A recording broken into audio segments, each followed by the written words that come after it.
those two shots that knocked him down. Yeah, I don't think he did either, and I think he was already hurt when those shots landed, so it was double impact, and he had been landing Sor Rungvisai those shots all night long. Whatever he wanted to throw, straight shots, looping shots, body shots.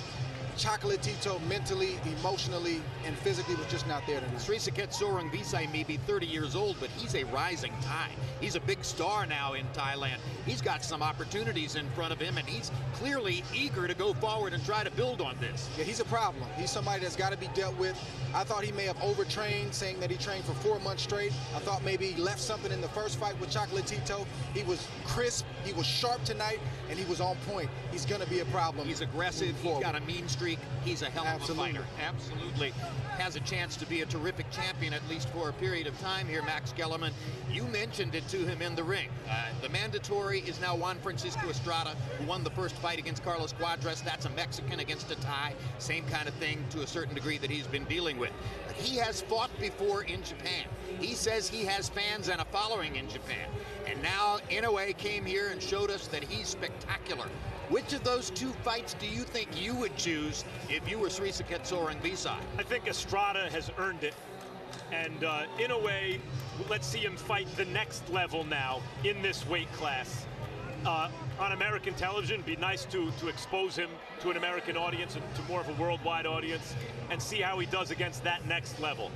I focused during the fight on Chocolatito's, the fact that he looked like a shot fighter, like he had declined overnight, maybe as a result of that first fight, and really didn't focus on Sor Rungvisai's ability and give him the credit due, and I'd like to do that now. Sometimes a win like the first one against Chocolatito compounds the things that makes that fighter good. So Sor Rungvisai now had more time to train and probably more resources and a new belief in himself. The belt makes a guy 50% better, as they used to say in the old days. And Sor Rungvisai looked like a champion tonight and scored a devastating knockout, so I want to give him his props.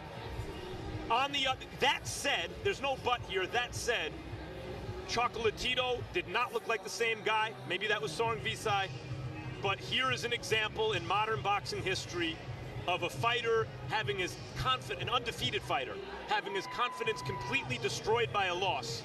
And I do not believe we will ever see the Chocolatito we grew to know again. I think that's over. You're a boxing historian, and I'm going to take a little bit of extra time here, which the network isn't going to love, but I can't resist this. His mentor, Chocolatito's mentor in Nicaragua, was Alexis Arguello. Alexis Arguello had a brilliant, amazing career. And then at the end of that career, he fought 2 fights with Aaron Pryor. In the first one, he lost a close, violent tussle. In the second one, he got wiped out. We just watched the same thing happen to Chocolatito. Yes, although I thought Chocolatito won the first fight. Maybe he didn't. Maybe he actually didn't. And the shocking thing about Arguello prior to is Arguello sat on the canvas and just shook his head. No, I can't get up. I can't beat this guy. And it looked like Chocolatito walked into the ring with that same mentality, and it showed. Andre, what's your biggest expectation for next week? Canelo Alvarez against Gennady Golovkin. I think it's a 50-50 fight. Maybe a 60-40 fight in Golovkin's favor, but with these type of matchups, you shouldn't be able to pick a winner off the top of your head. It's all about execution. It's all about who rises to the occasion. So this is definitely something you don't want to miss next week. Got anything to add to that, Max? A great year in boxing. Maybe the best one yet to come next weekend on HBO pay-per-view. You know, athletes will tell you they have butterflies before big events. As fans, we know that we get butterflies sometimes before a big sporting event.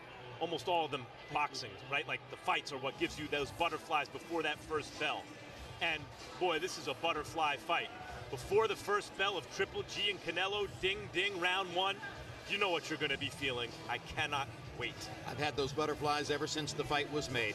Let's look ahead to